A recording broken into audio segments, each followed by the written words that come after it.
Wide web, ای میل۔ Internet کو کیسے Axis کر سکتے ہیں؟ آپ نے کئی بار انٹرنیٹ کا نام سنا ہوگا، کسی دوست کی زبانی یا شاید کسی اخبار میں پڑھا ہو یا پھر ٹی وی پر اس کے بارے میں دیکھا ہوگا۔ جیسا کہ ہم نے پہلے ذکر کیا تھا کہ دو یا دو سے زیادہ کمپیوٹرز کو اگر ہم آپس میں کنیکٹ کر دیں تو وہ ایک نیٹ ورک بن جاتا ہے۔ ایک نیٹ ورک میں موجود کمپیوٹر آپس میں بات کر سکتے ہیں، یعنی اپنا ڈیٹا اور انفارمیشن شیئر کر سکتے ہیں۔ جب ہم مختلف نیٹ ورکس کو آپس میں کنیکٹ کرتے ہیں تو اس کو انٹر نیٹ ورکنگ کہا جاتا ہے۔ اسی اصطلاح کو عام زبان میں انٹرنیٹ کہا جاتا ہے۔ اس طرح انٹرنیٹ کے ذریعے دنیا کے مختلف ممالک میں موجود ہزاروں بلکہ لاکھوں کمپیوٹرز آپس میں کنیکٹڈ ہیں اور آپس میں انفارمیشن شیئر کرتے ہیں۔ انٹرنیٹ ایک ایسی ٹیکنالوجی ہے جس کی مدد سے دنیا بھر میں انفارمیشن حاصل کرنے کا طریقہ ہی بدل گیا ہے۔ کیونکہ انٹرنیٹ کے آنے سے دنیا ایک گلوبل ولیج بن چکی ہے، جس کے معنی ہیں ایک بہت بڑا گاؤں جہاں پر انفارمیشن کو ایک جگہ سے دوسری جگہ پر جانے کے لیے زیادہ دیر نہیں لگتی۔ آپ یقیناً سوچ رہے ہوں گے کہ آپ کے گھر میں پڑا ہوا کمپیوٹر جاپان میں پڑے ہوئے کمپیوٹر سے انفارمیشن کیسے حاصل کر سکتا ہے یا اس سے کیسے کنیکٹ ہو سکتا ہے؟ کمپیوٹرز کو آپس میں کنیکٹ کرنے کے لیے دراصل ٹیلی فون نیٹ ورک اور سیٹلائٹ نیٹ ورک کا سہارا لیا جاتا ہے۔ جس طرح دو لوگ آپس میں فون پر بات کر سکتے ہیں، اسی طرح دو کمپیوٹرز ٹیلی فون لائن کے ذریعے آپس میں انفارمیشن شیئر کر سکتے ہیں۔ لیکن آپ یہ سوچ رہے ہوں گے کہ انٹرنیٹ کس کی ملکیت ہے؟ اس کو کون چلاتا ہے؟ اس کا جواب یہ ہے کہ یہ انٹرنیٹ نہ تو کسی کی ملکیت ہے اور نہ ہی کوئی مخصوص آرگنائزیشن یا ملک اس کو چلاتا ہے۔ مختلف لوگوں نے اپنے اپنے کمپیوٹرز پر مختلف قسم کی انفارمیشن محفوظ کی ہوتی ہے۔ اگر وہ چاہیں تو وہ یہ انفارمیشن انٹرنیٹ سے کنیکٹڈ ہر شخص سے شیئر کر سکتے ہیں۔ اب سوال یہ ہے کہ انٹرنیٹ کیسے ایکسس کیا جائے؟ انٹرنیٹ تک پہنچنے کے لیے انٹرنیٹ سروس پرووائیڈر موجود ہیں۔ انٹرنیٹ سروس پرووائیڈر یا ISP ایسی کمپنیز یا آرگنائزیشن کو کہا جاتا ہے جو صارفین سے کچھ فیس لے کر انٹرنیٹ سے کنیکشن کی سہولت فراہم کرتے ہیں۔ یہ ہر وقت انٹرنیٹ سے کنیکٹڈ رہتے ہیں۔ جو بھی انٹرنیٹ سے کنیکٹ ہونا چاہے وہ اپنے لوکل انٹرنیٹ سروس پرووائیڈر سے کنیکٹ ہو جاتا ہے اور اس طرح پورا انٹرنیٹ اس کی ایکسس میں آ جاتا ہے۔ جیسا کہ آپ نے دیکھا، انٹرنیٹ ہمیں انفارمیشن شیئر اور ٹرانسفر کرنے کی سہولت فراہم کرتا ہے۔ اس کی مثال سڑکوں کے جال کی مانند ہے۔ جس طرح ہمیں سڑک کی وجہ سے وینز اور بس سروس کی سہولت میسر ہے، اسی طرح انٹرنیٹ کی وجہ سے ہمیں مختلف سہولیات میسر ہیں، مثلا ورلڈ وائڈ ویب اور ای میل وغیرہ۔ ویب کے معنی جال کے ہیں۔ یہ انفارمیشن کا جال ہے جو پوری دنیا پر محیط ہے۔ اس کو 1989 میں ایک فزسٹ ٹم بیرنر لی نے ایجاد کیا تھا۔ اس وقت وہ صرف یہ چاہتا تھا کہ سائنٹیفک کمیونٹی اپنی معلومات آپس میں شیئر کریں۔ وقت کے ساتھ ساتھ اس آئیڈیا نے زور پکڑا اور اب یہ انفارمیشن شیئر کرنے کا مقبول ترین ذریعہ ہے۔ ورلڈ وائڈ ویب بہت سارے ویب پیجز کا مجموعہ ہے۔ ویب پیج ایک ایسا ڈاکیومنٹ ہے جس پر ٹیکسٹ، امیج، آواز اور موویز بھی رکھی جا سکتی ہیں۔ مثلاً یہ ایک ویب پیج ہے۔ جس طرح ہر مکان کا ایک منفرد ایڈریس یا پتہ ہوتا ہے، کوئی بھی شخص اس ایڈریس کے مطابق صرف اسی مکان تک پہنچتا ہے، یعنی اس ایڈریس کو فالو کرتے ہوئے وہ کسی اور مکان تک نہیں پہنچ سکتا۔ اسی طرح ہر ویب پیج کا بھی ایک یونیک یا منفرد ایڈریس ہوتا ہے۔ اس کو URL یا یونیفارم ریسورس لوکیٹر کہتے ہیں۔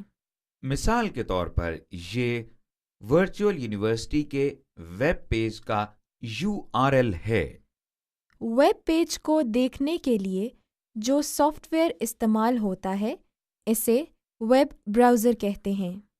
مارکیٹ میں مختلف ویب براؤزر موجود ہیں، مثلا انٹرنیٹ ایکسپلورر، نیٹ اسکیپ وغیرہ۔ یہ ایک ویب براؤزر ہے جو انٹرنیٹ ایکسپلورر کہلاتا ہے۔ اس جگہ پر URL لکھا جاتا ہے۔ اس جگہ پر ویب پیج یعنی معلومات، تصاویر وغیرہ نظر آتی ہیں۔ جس طرح ایک ٹاپک پر لکھے گئے صفات اکٹھے کر دیں تو یہ ایک کتاب کہلاتی ہے، اسی طرح ایک سے زیادہ ویب پیجز جو ایک ہی ٹاپک سے منسلک ہوں ویب سائٹ کہلاتی ہے۔ یعنی ایک ویب سائٹ پر ایک سے زیادہ ویب پیجز اس طرح پڑے ہوتے ہیں کہ ان پیجز پر جانے کے لیے ہمیں URL نہیں لکھنا پڑتا، بلکہ لنکس موجود ہوتے ہیں۔ جیسا کہ آپ دیکھ رہے ہیں، یہ VU کی ویب سائٹ ہے۔ اس ویب سائٹ کے تھرو اگر ہم ایکیڈیمکس کے ویب پیجز پر جانا چاہیں تو اس لنک پر ماؤس پوائنٹر لا کر کلک کرنے سے ہم مطلوبہ پیج پر چلے گئے ہیں۔ غور کریں کہ یہ ایکیڈیمکس ایک لنک کہلاتا ہے۔ ورلڈ وائڈ ویب پر آپ کو ہر قسم کی انفارمیشن مل سکتی ہے، یعنی اگر آپ دنیا کے مختلف علاقوں کے موسم یا تازہ ترین خبریں جاننا چاہیں تو وہ بھی آپ کو ویب پر مل سکتی ہیں۔ یا آپ مختلف سبجیکٹس یا ٹاپک کے بارے میں انفارمیشن حاصل کرنا چاہیں تو ویب پر ہی آپ کو یہ انفارمیشن مل جائے گی اور آپ کو مختلف جگہوں پر جا کر حاصل کرنے کی زحمت نہیں اٹھانا پڑے گی۔ اب سوال یہ پیدا ہوتا ہے کہ ہم ویب تک کیسے پہنچیں گے؟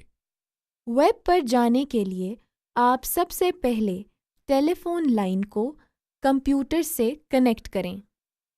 پھر ایک مخصوص سافٹ ویئر کو استعمال کرتے ہوئے اپنا نام اور خفیہ کوڈ، جس کو پاس ورڈ کہتے ہیں، لکھیں۔ پھر اپنے ISP کا ٹیلی فون نمبر لکھ کر انٹرنیٹ سے کنیکٹ ہوں۔ پھر براؤزر کو کھول کر اس میں مطلوبہ URL لکھیں اور انٹر کی پریس کر دیں۔ یوں آپ ویب سے کنیکٹ ہو گئے ہیں۔ آئیے اب ایک ایکسرسائز کر لیں۔ آپ کے سامنے یہ ایک ویب براؤزر ہے۔ اب آپ اس جگہ پر کلک کریں جہاں URL لکھا جاتا ہے۔ جی ہاں، یہاں پر آپ اپنی مطلوبہ ویب سائٹ کا ایڈریس یعنی URL لکھتے ہیں۔ اب آپ یہاں پر نیچے انسٹرکشن ایریا میں دیا گیا URL لکھیں، یعنی www.vu.edu.pk۔ یہ دیکھیے، VU کی ویب سائٹ آپ کے سامنے آ گئی ہے۔ انٹرنیٹ کے ذریعے ایک اور بڑی سہولت جو ہمیں حاصل ہے وہ ای میل ہے۔ قدیم وقتوں میں اور آج بھی لوگ ایک دوسرے سے رابطہ رکھنے کے لیے کاغذ پر لکھے خطوط کا سہارا لیتے ہیں، لیکن آج عام خطوط کے ساتھ ساتھ ای میل یا الیکٹرانک میل کا استعمال بھی بہت بڑھ گیا ہے۔ ای میل اصل میں عام خط کی طرح ہے، مگر فرق یہ ہے کہ یہ کی بورڈ کی مدد سے کمپیوٹر پر لکھی جاتی ہے اور انٹرنیٹ کو استعمال کرتے ہوئے ایک کمپیوٹر سے دوسرے کمپیوٹر پر منتقل کی جاتی ہے۔ اس کو دوسرے کمپیوٹر تک جانے کے لیے ایک ایڈریس دیا جاتا ہے جسے ای میل ایڈریس کہا جاتا ہے۔ مثلاً یہ ورچوئل یونیورسٹی کا ایک ای میل ایڈریس ہے۔ جس سافٹ ویئر میں ای میل لکھی جاتی ہے اسے ای میل کلائنٹ کہتے ہیں۔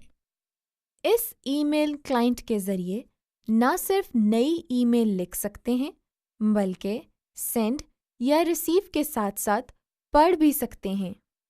ای میل کی ڈیلیوری کا پروسیجر عام میل کی طرح ہی ہوتا ہے، یعنی خطوط ایک لیٹر باکس سے کلیکٹ کر کے پوسٹ آفس تک پہنچائے جاتے ہیں اور وہاں سے دیے گئے ایڈریس تک ڈیلیور کیے جاتے ہیں۔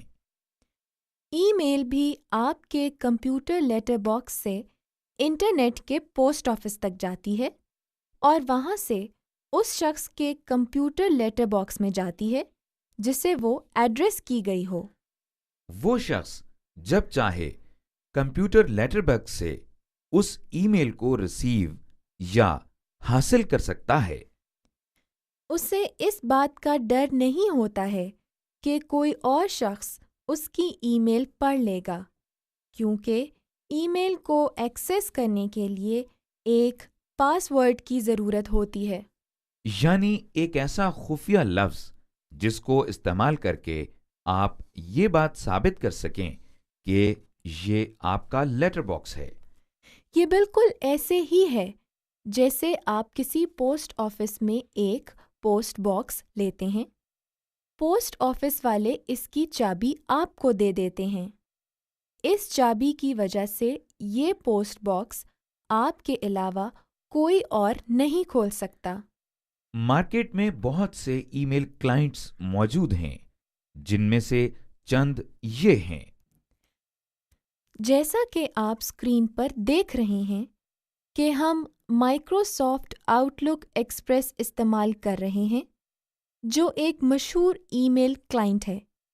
اس کے ذریعے ہم ای میل سینڈ اور ریسیو کر سکتے ہیں۔ ای میل کو سینڈ اور ریسیو کرنے کے لیے آپ سب سے پہلے ٹیلی فون لائن کو کمپیوٹر سے کنیکٹ کریں۔ پھر ایک مخصوص سافٹ ویئر کو استعمال کرتے ہوئے اپنا نام اور خفیہ کوڈ جس کو پاس ورڈ کہتے ہیں لکھیں۔